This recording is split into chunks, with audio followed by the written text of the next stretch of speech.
So we had one player return in LaMelo Ball, the most previous game. What about Gordon Hayward? We'll talk about the optimism surrounding him tonight with Nick Carboni on the Locked On Hornets podcast.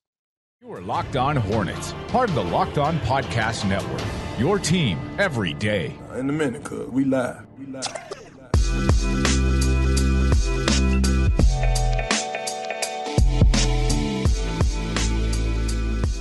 It's Locked On Hornets, part of the Locked On Podcast Network. It's your team every day. Thanks for making us your first listen. We're free and available anywhere you get your podcast. Today's episode is brought to you by BetOnline. BetOnline has you covered this season with more props, odds, and lines than ever before. BetOnline, where the game starts. I'm Walker Mail. You can find me on Wes and Walker, WFNZ, from 12 to 3 p.m. Doug Branson is also with us. You can find his Substack, Every Hornets Boxscore, at everyhornetsboxscore.com. And that is Nick Carboni making his weekly appearance on this Friday. You can follow him on Twitter at Nick Carboni, WCNC, and watch him on television. He's a big TV star on WCNC as well. Nick, thanks so much, man. How are you doing this week? I'm good. I mean, I can't get any better than that for an intro, so thank you. But yeah, I guess I will be on TV tonight. You will be. So you are a star, and I'm the radio guy. That's just how it is, right? I mean, we are combining every forces. time Walker Mail comes in the studio, like the place is a buzz. I mean, no pun intended, but seriously.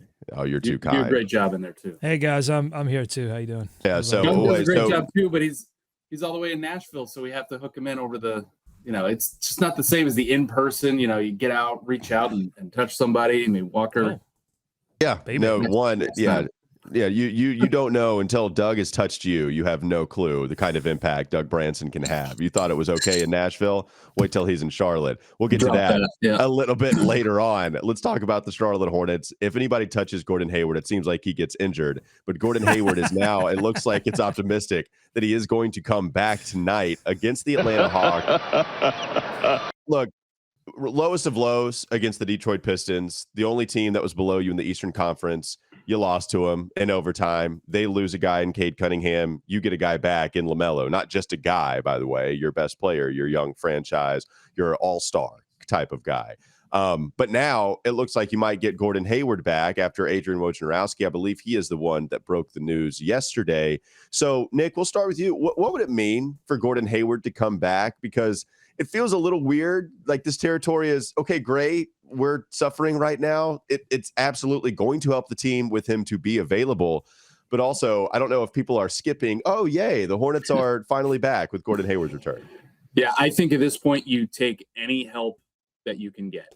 Any of these guys that you can start to get back, and this team can start to get its legs underneath itself a little bit, although, they may already be at the tipping point where the hole is, the early hole is too deep. But, I mean, Gordon Hayward, how many times do we have to say it? When he's out there, he is helpful. He may not be the, all-star player he was before he signed his contract with the Charlotte Hornets, and that, maybe you would have liked him to be after signing that contract, but he still brings a lot to the table out there. I think it'll be interesting to see how Cliff juggles the starting lineup with some of these guys that have been playing big minutes and playing pretty well, honestly. But, in the 11 games Gordon played with, he's given you what he normally gives you. A lot of that on the back end, he started to really kind of fade a little bit, especially late in games. And then, not being out there at all. I think when we ultimately found out what the injury was, I give him a little credit for trying to gut through that with all the other guys out, because it sounded awfully painful. And from what we're seeing, the timeline for, this type of fracture is often longer than I think he's missed less than 10 games. I think it's been 8. So, I kind of do give him some credit in that respect for trying to play through this and for coming back now. Yeah, so just to be clear, he's questionable tonight against the Atlanta Hawks. He'll play. Questionable is the new play. Doubtful is the new out. When you skip a level, or probable is the new always out. They're going to play. Yeah, well, no doubtful. Well, and the thing about this Hornets team, doubtful. You have to figure out what the designations mean every year, because you had no clue what they were either last year or 2 years ago. They would be probable and then they'd be out. And that happened so often with this Hornets team. This year, it does feel like questionable means he's going to play. Doug, what do you make of his potential return? I think it's going to be a positive for them defensively, and after what we saw against Detroit, they need as many positives defensively as they can get. I was looking at his on-off numbers for the season, and the Hornets are 4 points better defensively when he's on the floor. So I think he's going to help there. Offensively, he struggled this season, but how much of that was, that shoulder injury and the games that he had to play? I mean, he suffered this year from that particular injury, and I think it did affect him. I mean, he couldn't even, he dunked and he got hurt.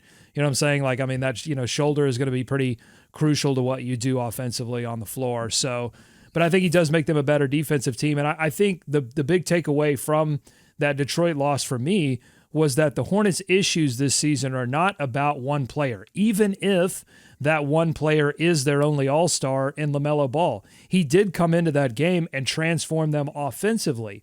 But as Steve Clifford noted in his spicy press conference, they've been playing well offensively. Not great, not stellar. That's what LaMelo took them to stellar. Yeah, but they've been playing good enough to win offensively.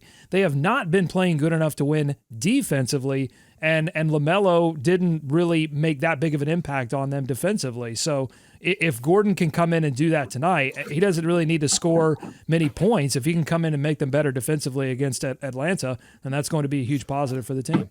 Well, and even if they've been better offensively, like you and Steve Clifford just stated, Gordon Hayward is going to help with their shooting, because that is something that still has not been good in a large volume. Like Terry Rozier, man, after being a bona fide clutch shooter, it's just not been there for him this season. Even Kelly Oubre, who we've praised for playing better, for playing differently this season compared to last, he's not shooting well from the three-point line. Gordon Hayward is. He averages about 4 3-pointers per game, and he's shooting 38%. He is getting to the line 4 times per contest as well. That's good enough. So he's going to make you more efficient, right? I think that's something that helps with Gordon Hayward. Plus, you have the calm down factor. Gordon is not the person that makes this offense have the high pace that it does. It's LaMelo, and then it's other players like Jalen McDaniels. But in the half-court set, sometimes they will get a little bogged down, and then they'll try to hoist up a three. And even with PJ, right? Some expected source of shooting coming into this year, PJ has been mad cold, and it's been really frustrating. So I do think the shooting from Gordon Hayward is really going to help with this team. Final thoughts on whether they can win tonight, Nick, and how confident you would be compared, Gordon Hayward returning compared to him still being out, even if we do feel good about the questionable designation. Yeah, it gives me a little bump in confidence, incremental. As they start to get these guys back. I mean, LaMelo coming back was obviously the biggest piece, but, you've still got Gordon out, Dennis Smith Jr. out, Cody Martin, who knows if and when we will see him. And that's a huge factor in the defense. That's their best, individual, defender. It's really their only, defense first guy. So I think they have a chance. They're at home. They have played well there. They obviously missed an opportunity against the Pistons. DeJounte Murray is out for the Hawks. And they have another injury absence, I believe. Clint Capella's out, and Collins is day-to-day. Yeah, so they're a little banged up. I mean, they're a little vulnerable right now, and the Hornets are due. So I think they'll have a chance. They've played hard throughout this adverse stretch of not having guys. So, hopefully it helps them tonight. Yeah, hopefully they can get back on track. They got to win. You need some type of that's good the thing. feeling. It's not a question of can they win or can't they win. It's they have to win before going on this road trip, getting some players back if they have any chance of making some kind of miraculous back half push into the playoffs. It has to start with a win against Atlanta, a team that's not only banged up, but they're not hitting shots. Their offense is terrible. One of the only teams that's shooting worse from three than the Charlotte Hornets this season are the Atlanta Hawks. And even Trae Young, it extends to him as well. He is not playing. He's putting together the production that he did last season, but not nearly at an efficient enough rate. DeJounte Murray being out might help Trae Young get back on track, because that tandem has not exactly worked out. But this is going to be an interesting game. I will note this, one final thought. There has been no Charlotte Hornet or Bobcat that has put up the number of points against Atlanta that Gordon Hayward has. He has the single game high record against Atlanta that he set 41. Back in January. 41. Yep. Yeah. Look at Nick. That's why he's a TV mine star. Like a steel trap. There you go. All right. Doug called it basically a must win. Not even basically. They have to win. Nothing like Doug a little Branson. December must win, right? Absolutely love it. Doug, you have been on WFNZ way too often with us. The sports radio is flowing through you. I do want to have another comment based off of that. Coming up next on the Locked On Hornets podcast. Don't go to sleep on the Hornets just yet. We have a dignified journalist with us now, so we have to ask him about his thoughts on Steve Clifford's press conference after their loss against the Detroit Pistons. But not before these messages. This episode is brought to you by PrizePicks. That's right, Walker. We love PrizePicks here. It's easy to play. Here's how it works. You pick 2 to 5 players, and if they go and score more or less than their PrizePicks projections, you can win up to 10 times your money on any entry. No competing against other people. It's just you versus the projections available. PrizePicks offers projections on any sport that you watch, okay? So that includes NBA, NFL, MLB, NHL, I'm not done, PGA, college football, men's college basketball, go Heels, women's college basketball, go Heels, soccer, WNBA, esports, NASCAR, tennis, MMA, boxing, disc golf, Euro basketball. That's amazing. Cricket and more. Cricket's a bug. What's that?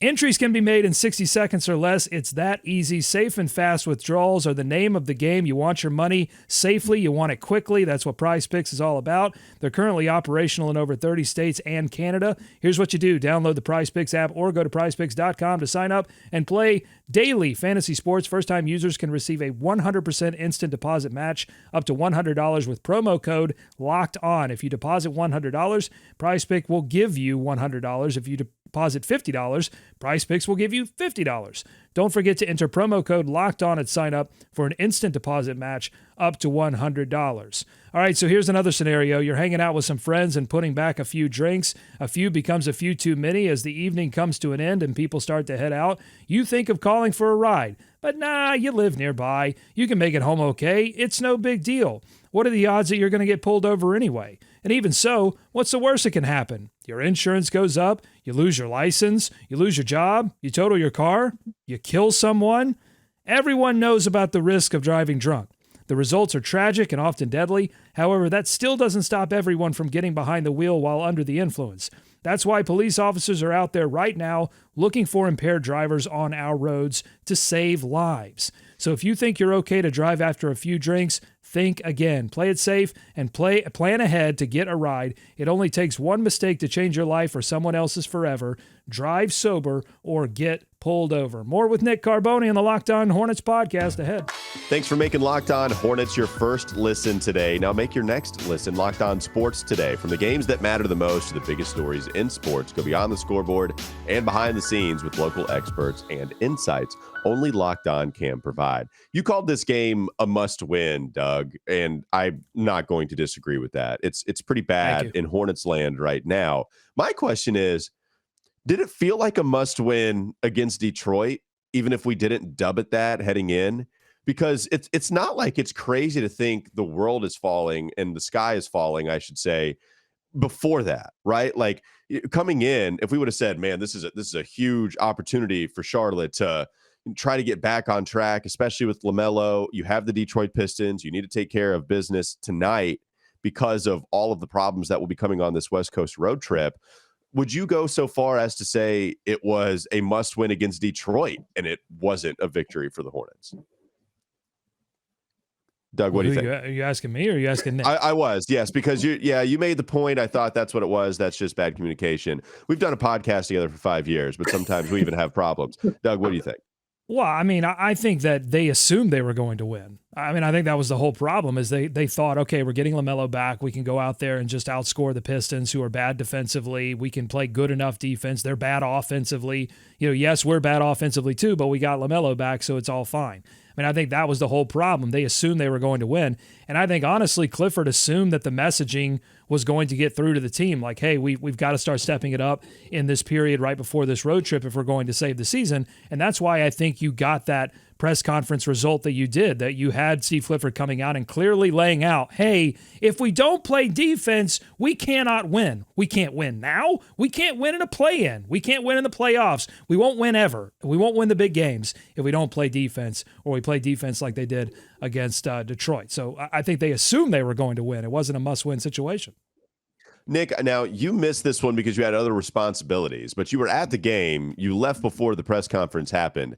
Is that something you wish you attended? Do you care because they don't answer questions, or do you care at all about missing it? No, of course. And I almost always am at the press conference after a home game. The issue was once it gets into overtime, I start having to look at the clock because I've got to get back to WCNC for 11 o'clock. And before that, even to edit the highlights, to, put together the rest of the show. So I was like, I don't really have time. Okay. Well, hold on. But how much of that time is spent, getting the grill ready, right? Getting that face ready to go on air? Like how much of that time is monopolized by you in the mirror? Sometimes about 15 seconds, if I even am able to get over. Well, that's impressive because you look beautiful on air. Let me just say that. There you go. Thank you. Lots of. I don't have I could use the locks that you sport there. That would be a good addition. But anyway, so it's kind of ironic that I thought I didn't have time to attend a press conference that ended up being a little over 1 minute. And yes, absolutely, I wish I had been there for that. But yeah. But how do you feel about those scenarios? Because you cover multiple teams in this whole area. When a coach just kind of comes out and says no questions and gives because you're there to ask questions. Amazing. Like that's you're there to report on what happened and ask questions, and then they suddenly say, no, this is about me. I'm just gonna make a scene here and then walk away. It's amazing. Look how much it's given us. I ran it for 2 days. Like if they didn't play today, I might run some of it again. No, but you can't say that because they're going to pick up on that, Nick, and they're going to start doing that all the time. And sometimes it's beneficial to ask questions. And I think I said this on air though, but what didn't he answer?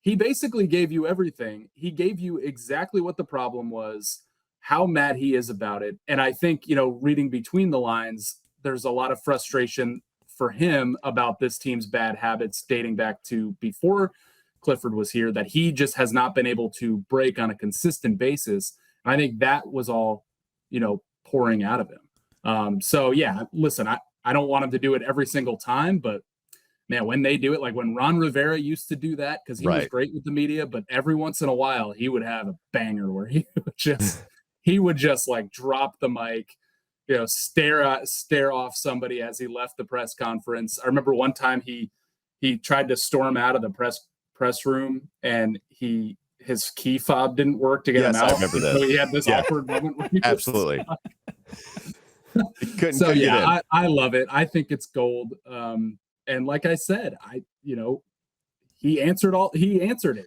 He answered everything in that 1 minute and whatever it was. Yeah, that's my question to you. If you're going to answer it and not storm off that, because you're right. To me, wait, to me or Nick? No, this is to Nick. Yes, because he just talked, and so I'm going to Nick. Thank you, though. No, thank you for destroying the flow. I'm sorry. When you talk about him just basically being this fountain of honesty that was Steve Clifford. Even if he answered everything that you might have had, I mean, is there something that in hindsight we could have asked him? I mean, because I guess that is true. I mean, I would have asked him what the hell happened, and he would have told us the same damn thing. I was going to ask him about the defense too, and specifically the 3-point defense. I know defense in the paint and Isaiah Stewart just kind of chugging down the pike and slamming it over 2 or 3 guys. That was a problem too. But to me, outside, they looked like they did last year for the whole year. And that was concerning to me to see them kind of play like that and defend the 3 like that. And that buried them too. I mean, Killian Hayes, Alec Burks, I mean, those guys were coming off screens and really just having wide open looks. Not only did the 3-point shots hurt the Charlotte Hornets, but also once LaMelo fouled out, we didn't really talk about the game against the Pistons as much as the press conference and as much as how bad it was. We talked about the feelings more than the actual basketball. Let's do that. Coming up next on the Locked On Hornets podcast. Don't go to sleep on the Hornets just yet. I do want to talk a little bit more about overtime, and especially with LaMelo Ball not playing because he fouled out. The offense, as much as that's been okay, and Steve Clifford had a problem with the defense, it did not look good, only scoring 7 points, allowing 14. in those extra 5 minutes. This episode is brought to you by BetOnline. BetOnline.net is your number one source for sports betting info, stats, news, and analysis. You can get the latest odds and trends for every professional and amateur league out there, from pro football to college bowl season to basketball, even the World Cup. They've got you covered on it all at betonline.net. And if you love sports podcasts, you can even find those as well on BetOnline. They're always the fastest and the easiest way to get your betting info. Head to the website today or use your mobile device to learn more. BetOnline, where the game starts. What did we learn? We'll tell you coming up next on Locked On Hornets. Is Locked On Hornets. But I have seen him go all the way up to number 10. That was. Is there a warning? Do we need to get out of here? Okay, here's the thing. I don't know if you heard, but my watch went off, and I was trying to silence it, and then I accidentally hit ping the phone, and then the phone pinged, and now here we are. I'm doing my best, man. It seems like you're doing your very worst. Well, sometimes it seems like I'm actively fighting you today to move. Sometimes my best is my worst. It's time for more of the Locked On Hornets podcast.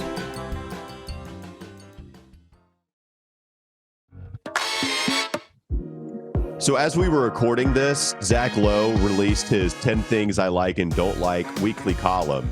And one of the things he doesn't like, it is the Charlotte Hornets offense without LaMelo Ball. And the leading sentence goes like this: "Thank the basketball gods, Ball is back, because I could not stomach much more of this aimlessness." And then he shows a video or a clip of the Hornets where Terry Rozier is dribbling, passes to McDaniels, lazy cut from PJ Washington, Kelly Oubre swinging around the horn, and then there's just some shot hoisted up by PJ, some step back nothingness, right? Like, boom, rock and rolling. No. And PJ, I mean, yes, and that's the problem, right? He has, and it's far too often at this point. And it's no coincidence, right? It's crazy how LaMelo can come in and just fix an offense. I mean, the organizer, how good he is at facilitating, even scoring. The shooting was very good from him. For the most part, he had some really tough shots as well, going 5 of 13.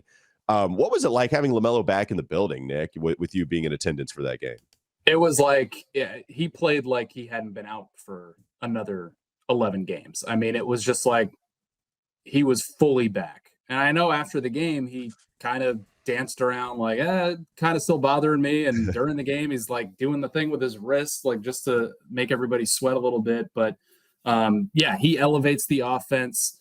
He finds guys where you just don't think anybody can find them. I mean, some of those kind of cross corner passes that he made, and even one with a no look flair to it, are incredible, but they also set guys up for good shots. And more often than not, when LaMelo gets them that ball, they're going to make it.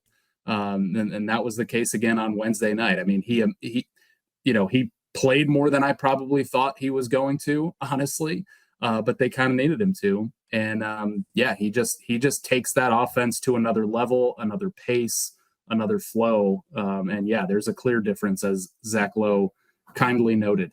Well, and Doug, Zach Lowe mentions another thing about how, in parentheses, after he's so happy LaMelo is back, he does say they miss Gordon Hayward too. He's still an important connector. And so that's what we kind of talked about in the first segment, how he can really help. Let's start with you, Doug, on what we learned this past week watching the Hornets. We didn't even really talk about their loss to the Knicks at this point. So you have 3 losses to discuss at this point. What did we learn about the Hornets? Yeah, I'll kind of stay on this and just I learned just how much LaMelo Ball transforms the offense, and it came into pretty stark relief when he did foul out in that overtime period, when the Hornets just immediately reverted back into what they had been offensively without him, which is a lot of Terry Rozier and Kelly Oubre dribbling the air out of the ball. Specifically, though, in the overtime period, it was Terry Rozier who, to his credit, with 14 points in that fourth quarter, helped them even get back into that game. But for as much as we talk about the defensive issues getting them into the situation that they were in against Detroit, and all of that's fair, it was offensively where they failed to really come through in that overtime period. Had they knocked down a couple of shots and not gone into this Terry Rozier ISO, they weren't running any plays.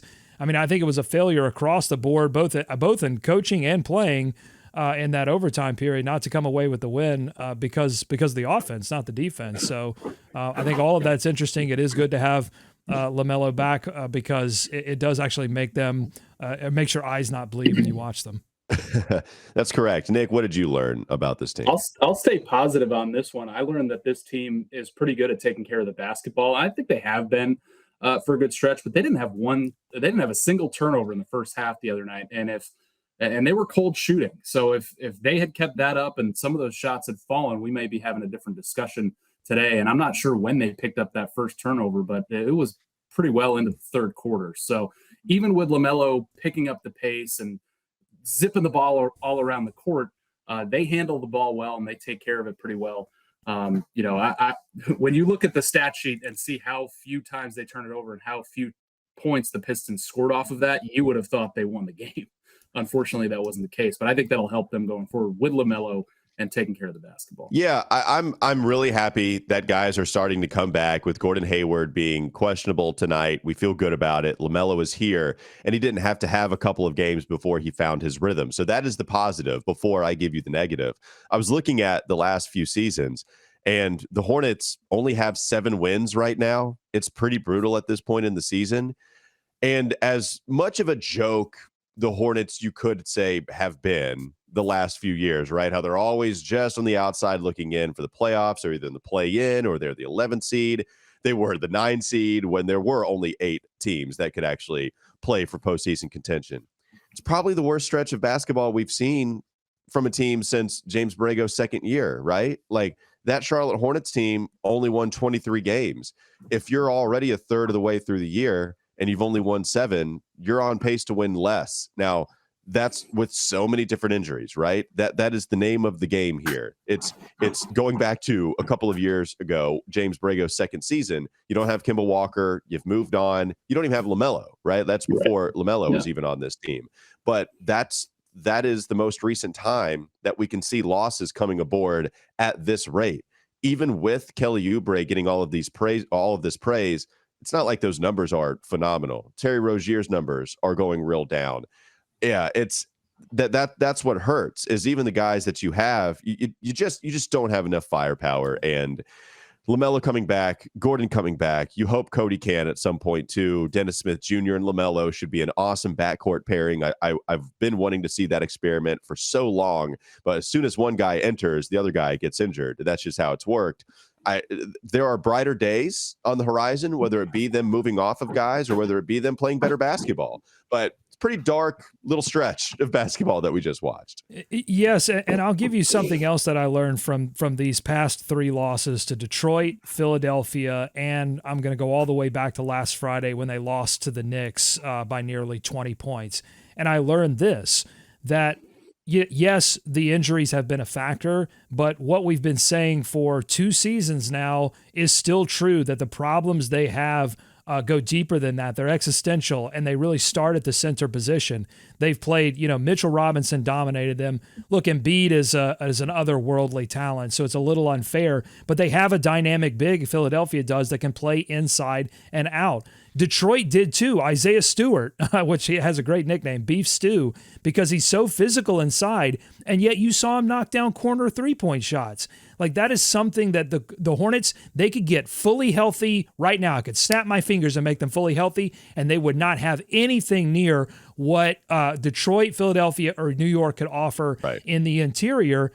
And so, I feel for Steve Clifford at times, because now 2 stints in Charlotte, and he has not had the true recipes that make for actual playoff winning basketball. And I think you saw that bubble all to the surface in that press conference. And that's what I learned this week. 3 perfect teams, by the way, to highlight those issues: Detroit, Philadelphia, and New York. Yeah, absolutely. All right, that'll do it for Locked On Hornets. Thanks for making us your first listen. You can check us out anywhere you get your podcast. That includes YouTube, by the way. And a big shout to Nick Carboni for joining us once again. Again, follow him on Twitter at Nick Carboni WCNC. Appreciate that, man. Thanks again for hopping on with us. Yeah, thank you guys. Always. All right. Thanks for making us your first listen. Make your second listen Locked On Sports today. From the biggest stories in sports, you can go beyond the scoreboard and behind the scenes with local experts and insights only Locked On can provide. Locked On Sports today, available on this app, YouTube, and wherever you get your podcast. Have a great rest of your weekend. We will be back to recap all of it on Monday.